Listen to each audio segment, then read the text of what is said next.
쌩닥터 성형외과 전문의 이한나입니다. 쉽다고 하는 거는 어폐가 있지만 우리가 비교적 피부의 상태가 탄성이 어느 정도 있고 유선의 상태도 어느 정도 지방층이 좀 많고 이런 경우는 우리가 몰딩이라고 하는데 모양을 만들기가 좀 더 쉽고 모양을 만든 다음에 그게 유지가 잘 돼요. 그래서 그런 경우는 우리가 수술의 결과를 예측하기가 좀 더 좋고 만들어 놓은 결과가 오랫동안 지속하기가 좀 더 좋은 경우가 있습니다. 그 반대인 경우는 또 훨씬 더 결과가 나쁠 수도 있겠죠. 우리가 제일 중요한 핵심은 가슴이라는 게 우리가 재건수술이잖아요. 재건축하는 거랑 똑같거든요. 건물을 짓는 거랑 같아요. 이 평지에다가 집을 지어도 집을 잘 지으려면 어렵겠죠. 집도 30년을 가려면 힘든데 가슴은 이렇게 절벽 위에 어떤 구조물을 만드는 거예요.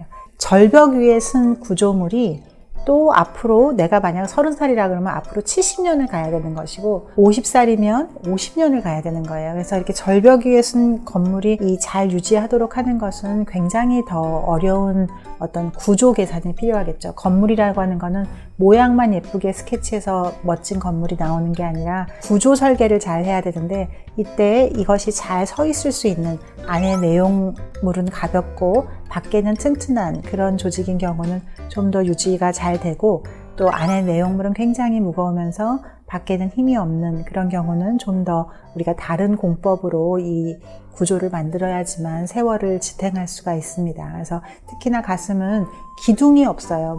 세상의 모든 건축물은 기둥이 있게 되는데 이것은 기둥이 없기 때문에 물질 스스로가 서로를 네트워킹처럼 엮어서 이 중력을 막아내야 하는 것이니까 이때 우리가 이 절벽 위에 세우는 이 건축물을 어떻게 세울 것인가 거기에 대한 구조를 설계하는 것이 이 모든 수술의 핵심이라고 할 수 있습니다. 그래서 우리가 어려운 수술, 쉬운 수술이 있다고 말하기는 굉장히 어렵지만 그래도 쉬운 수술의 경우는 내 모양이 좀 더 잘 유지가 되겠다라고 하는 거, 그리고 내가 어려운 수술이라고 하는 거는 이 피부가 탄성이 없고 종이장처럼 얇으면서 안에는 무거운 유선으로 됐을 때 이럴 때는 나는 남들보다 조금 더 가슴 관리를 잘 해야겠다. 그래서 무조건 그냥 이렇게 노브라로 막 다니는 게 아니라 어느 정도의 최소한의 이렇게 브라 서포트를 해준다거나 그래서 나는 항상 이렇게 소중하게 이거를 잘 건사해 줘야 되는구나 라는 것을 명심하면 나중에 나이 들어서도 상당히 좋은 모습을 유지할 수가 있습니다.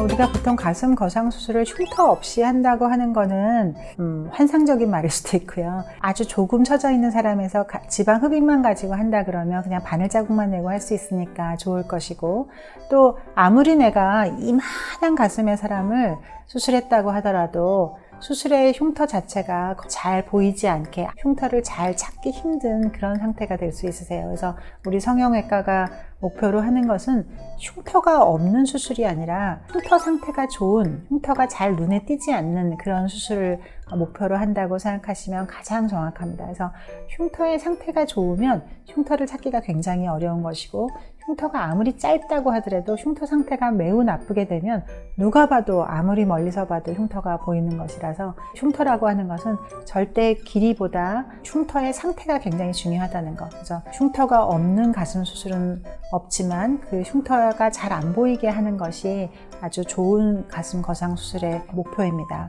여기서 하나 꼭 명심해야 될 것은 보통 가슴 거상 수술을 하려면 절개를 해야 되고 그러려면 흉터가 된대. 그러니까 나는 그거 안 하고 침을 맞거나 호르몬을 맞거나 무슨 마사지를 받아서 이렇게 좋아지는 거 없을까? 아니면 레이저로 가슴을 올릴 수 있는 방법은 없을까? 이런 것들을 많이 연구를 하게 되지만 실제로 사실 그런 수술은 없습니다. 그래서 마사지를 하거나 또 침을 놓거나 이렇게 하면 일시적으로 이제 부종에 의해서 그게 조금 더 올라가 있는 듯한 그런 착시 현상을 일으키게 되고, 이런 것을 보고 좋아진 것처럼 일시적으로 느낄 수는 있지만 의학적으로 절대로 그런 침이나 레이저나 이런 걸로 가슴이 거상될 수는 없다는 거는 잘 검토하시고 생각하는 것이 굉장히 중요합니다. 그래서 내가 하고 싶은 게 하는 게 아니라 경험이 많은 의사가 해야 된다고 하는 그 방법을 따라가는 것이 가장 최선의 결과를 가질 수 있습니다.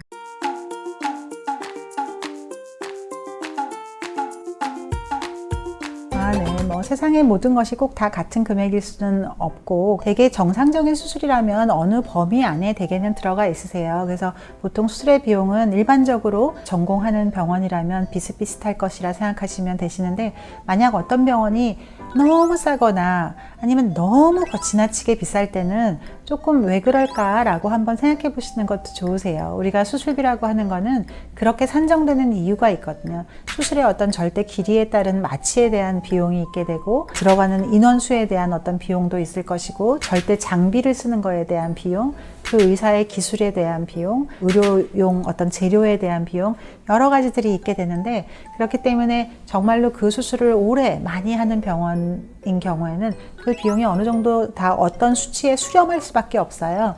근데 거기서 어떤 병원은 너무 만약 싸다면 젊은 선생님들이 너무 많다거나, 그래서 그냥 이거를 좀 더 배움의 목적으로 지는 않은가 하는 것도 의심해 볼 수도 있을 것 같고요. 우리가 너무 비싸다 그러면 그 선생님이 워낙 우리나라 최고의 명의니까 그런 거다라고 싶을 수도 있지만, 꼭 그렇지만은 않고 어떤 경우에는 완곡하게 그 수술을 그냥 안 했으면 하는 마음에서 그 수술의 비용을 또 이렇게 아주 비싸게 산정해서 이 수술이 일어나지 않도록 하는 방법도 또 있을 수도 있고, 여러 가지의 방법은 있을 수 있을 것 같아요. 그래서 어느 정도의 숫자에서 수렴하는 것이 정상이다. 그래서 너무 거기서 너무 떨어지거나 너무 높을 때는 한 번쯤 왜 그럴까를 생각해 보는 것도 현명한 태도일 것 같습니다.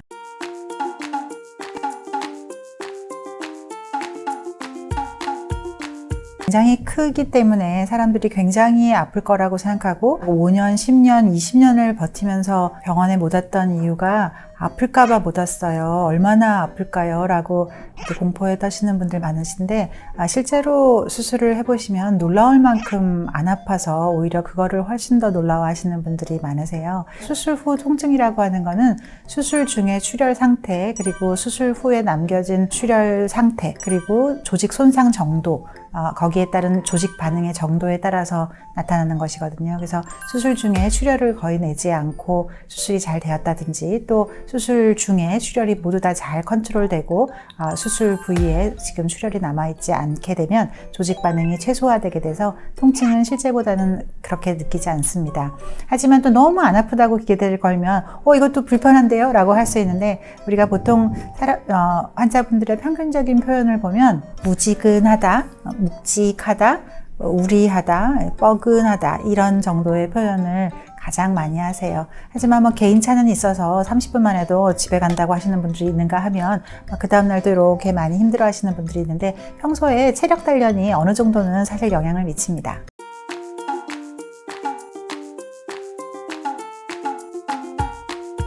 정말로 가장 많이 받는 질문 중에 하나입니다. 우리가 가장 이상적인 거는 살도 빠진 상태에서 수술을 하면 창상 치유에도 훨씬 좋죠. 우리가 너무 비만인 상태에서는 이 상처가 낫는 게 느리거든요. 왜냐하면 지방이 상처가 낫는 거를 방해하기 때문에.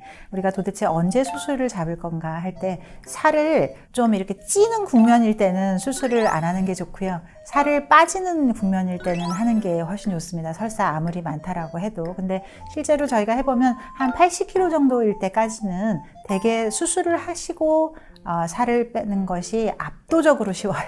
왜냐하면 아무리 80kg 언저리에서 아무리 여러 번 노력을 해도 살이 절대로 안 빠지던 사람도 사실 그 큰 가슴을 줄이고 나면 살을 빼려고 하지 않았어도 그냥 내가 어느 순간 걷고 있는 나를 발견하고 하면서, 실제로 저희가 수술하고 한 3년 차쯤에 보면 한 17명 정도는 아주 놀라울 만큼 살이 많이 빠져서 오시거든요. 그래서 어떤 분들은 심지어 저는 이번 생에 살 뺄 일이 없어요. 그러니까 거기에 맞춰서 그 체격에 맞게 가슴을 만들어주세요 라고 했던 분들조차도 실제로 좀 많이 빠지는 것을 보실 수가 있습니다. 그래서 우리가 몸이 이제 가벼워지게 되면 살 빼기가 훨씬 더 쉽다 하는 게 현실적인 거고, 하지만 이제 120kg가 넘는다 이럴 때는 조금 식이 조절을 약간 해서 내가 단 2-3kg라도 좋으니까 조금 이제 내가 좀 잡았다, 가닥을 잡았다, 내가 찔 때 수술하는 것보다는 조금 내가 식이 조절이라도 조금 해서 뺄 수도 있겠다라고 하는 그런 상황에서 하는 것도 좋은 상황입니다. 한편에서는 선국의 많은 병원에서도 유방 축소를 하는 병원은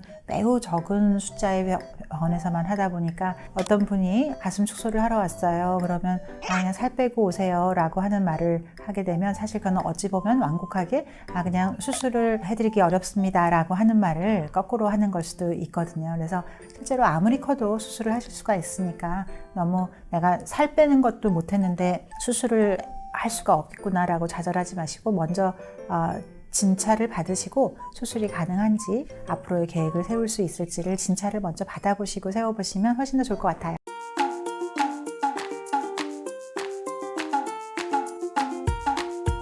지구상에서 어떤 방수복이라는 개념으로 봤을 때 우리 인체의 피부만큼 이렇게 완벽한 방수복은 없어요. 이게 완벽한 방수복인데 그 방수복이 어딘가 이렇게 찢어지고 그거를 이렇게 봉합해 놓은 상태잖아요. 우리 생각에는 이게 다 봉합됐으니까 얼핏 다 붙어 보여도 실제로는 미세한 균열이 있는 거거든요. 그래서 한 열흘 정도까지는 물을 안 닿게 하는 게 사실은 훨씬 더 수술 상처가 잘 낫는데 큰 도움이 됩니다. 머리는 제일 좋기는 이제 미장원에 가서 여왕처럼 별로 이렇게 많은 비용이 들지도 않으면서 내 몸을 움직이지 않고 할 수 있는 거니까 내 몸을 위해 준다는 마음으로 미장원에 가서 한 일주일 동안은 감으시는 거를 권장해 드려요. 그리고 그래도 나는 미장원도 힘들고 집에서 어떻게 안 되나요? 그러면 요즘은 다 집 구조들이 잘 되어 있어서 내가 마루에 이렇게 눕고 내 머리를 목욕탕 쪽으로 떨어뜨리고 그리고 보호자분이 이렇게 목욕탕에서 샤워기를 이용해서 하시면 또 집에서도 얼마든지 감을 수가 있습니다. 그래서 머리는 그렇게 감으시고 또 목욕은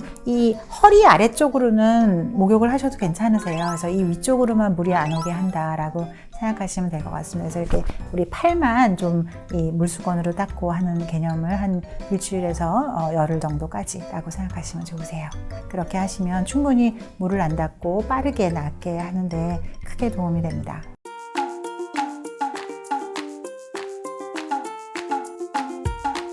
가장 큰 관건이고 그거에 대해서 관심 있어 하시는 분들 또 수술 후에 가장 보람을 느끼는 수술 중에 하나이기도 해요. 그래서 나는 가슴 크기가 작아요, 커요, 뭐 A컵을 원해요, 어떤 컵을 원해요 라고 굉장히 사이즈에 막 집착하시지만 사실은 우리가 같은 사이즈라고 하더라도 어떤 모양과 어떤 위치 그리고 어떤 각도로 있느냐에 따라서 완전히 다르게 됩니다. 그래서 똑같은 어떤 가슴을 전혀 줄이지도 보태지도 않았지만 그 똑같은 부피로 다른 모양을 만들었을 때 훨씬 더 개선된 모양을 볼 수가 있거든요. 근데 보통은 그렇게 하기 위해서 위에 꺼진 거는 보형물을 넣고 처진 거는 잘라서 없애버리고 보통 그렇게 하는데 그렇게 하지 않고 이 없애버렸어야 할 기존의 방법으로는 없애버릴 그 조직의 혈관을 잘 이용해서 살아있는 상태의 조직을 가슴 위쪽으로 재배치를 해서 유선이 위쪽으로 재배치되도록 하게 되면 위쪽은 충만도를 높일 수가 있어서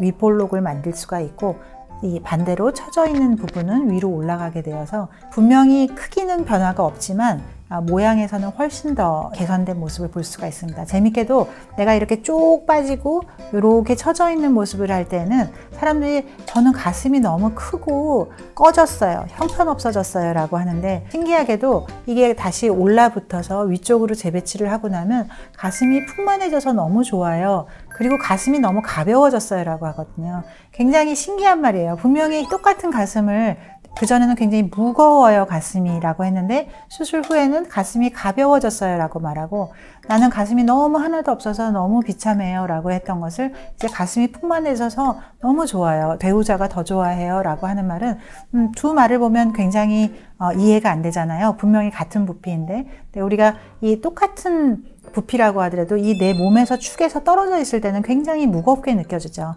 몸에 착 달라붙으면 훨씬 가볍게 느껴지거든요. 우리가 공원을 한 바퀴 돌 건데 편의점에서 200cc짜리 우유를 한 팩 봉투에 들고 이렇게 다닌다면 이 우유 봉투가 한 바퀴 돌 때까지는 굉장히 짐스럽고 싫을 거예요. 근데 만약에 그 우유팩을 그냥 이 호주머니에 이렇게 딱 넣고 이렇게 딱 밀착돼서 이렇게 걷는다 그러면 우유를 내 몸에 지니고 있나 하는 거를 못 느낄 정도로 굉장히 몸이 가볍죠. 그리고 내 몸에서 이렇게 길게 있을 때는 위쪽이 이렇게 드라이가 머리를 말리거나 할 때 하나도 없기 때문에 이게 뭔가 정말 내가 할머니가 된 건가 싶지만 이게 위에서 봤을 때 채워지게 되면 분명히 같은 볼륨이지만 굉장히 볼륨이 채워진 듯한 그런 느낌을 받을 수가 있습니다. 그래서 어떤 절대 사이즈가 중요한 것이 아니라 어떤 위치로 어떤 모양에 있는가가 굉장히 중요해서 그 귀중한 나의 유선을 버리고 이물질인 보형물을 넣는 것이 아니라 내 유선을 살려서 그 유선으로 위치를 바꿔주는 것이 굉장히 좋습니다. 하지만 오해하지 말 것은 내가 유선이 하나도 없는 사람에서 보형물을 수술한다는 것은 너무너무 훌륭하고 좋은 수술이에요. 생각보다 굉장히 안전한 수술입니다.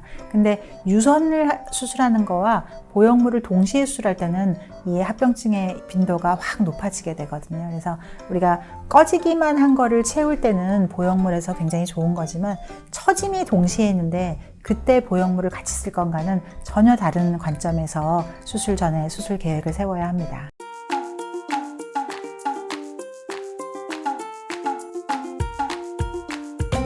갓생닥터 서외과 전문의 이안나입니다. 우리가 너무 과도하게 다이어트를 한다고 수술 전에 다이어트를 너무 심하게 하다 보면 우리 모든 신진대사가 바뀌게 되거든요. 특히 췌장 기능이나 이런 것들이 간단독에 이런 것들이 너무 무리가 갈 수 있기 때문에 내가 가슴 축소를 수술을 하려고 할 때는 너무 지나친 다이어트나 이런 것을 하는 것보다는 그냥 내 몸을 정상 상태로 건강하게 유지한다라고 생각하는 것이 굉장히 중요하시고요. 또 술은 되도록 너무 많이 과음을 하지 않는 게 중요하고 가장 중요한 것은 사실 담배거든요. 그래서 우리가 담배를 피는 거하고 수술하고 도대체 무슨 상관이야 싶을 수 있는데 담배를 피게 되면 우리 몸에 혈관들이 한 5분의 1로 줄어들게 돼요. 큰 호수로 피가 이렇게 쫙쫙 들어와야 되는데 이게 5분의 1밖에 안 들어오니까 그 다음부터는 막 파생된 막 이렇게 구불구불한 이렇게 막 비정상적인 혈관들이 굉장히 많이 발생하게 되거든요. 그렇게 되면 우리가 수술할 때 이렇게 큰 혈관만 다 컨트롤을 하면 아주 거의 출혈을 내지 않고 깨끗하게 수술을 할 수 있는 반면 담배를 피는 사람의 수술 상태는 굉장히 출혈이 많고 이 출혈이 그렇게 막 이렇게 또 콸콸 나오는 그런 출혈은 전혀 아니지만 굉장히 이렇게 싹싹 땀 배듯이 계속 끝없이 배이는 이런 출혈이 되어서 수술 자체도 굉장히 어렵고 수술 시간도 굉장히 오래 걸리고 그러다 보면 수술 결과도 굉장히 나쁘겠죠. 그리고 또 우리 면역 반응도 굉장히 떨어지기 때문에 수술 전에 담배를 끊는 것이 굉장히 중요하다. 그리고 그 다음 사람들이 본래 생각도 못하는 건 이제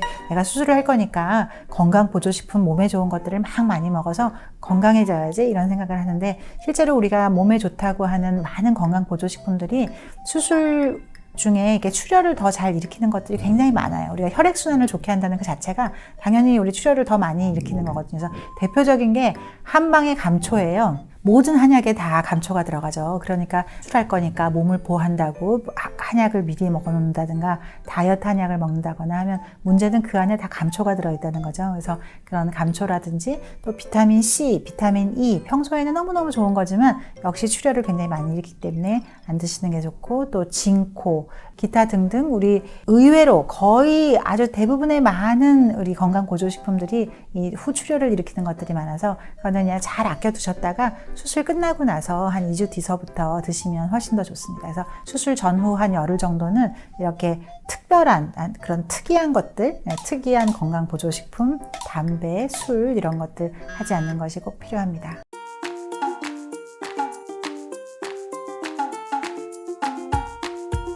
가장 많이 농담 삼아 아니면 진심을 담아 제일 많이 말하는 게 제가 가슴이 처져버렸어요 라는 거와 제가 가슴이 꺼져버렸어요 라고 하거든요. 보통 꺼졌다는 의미와 처졌다는 의미는 굉장히 별도의 의미예요. 하지만 두 개가 동시에 나타나는 경우가 굉장히 많이 있는데 이때 이 두 가지에 대한 개선을 각각 따로 생각해야 되세요. 그래서 만약에 이 사람이 두 가지를 다 가지고 있지만 만약에 처진 것이 훨씬 더 심각하다고 생각하면 그것은 반드시 이제 절개를 해서 이 처진 거를 제 위치로 올리는 위치를 변형하는 것이 굉장히 필요하고요.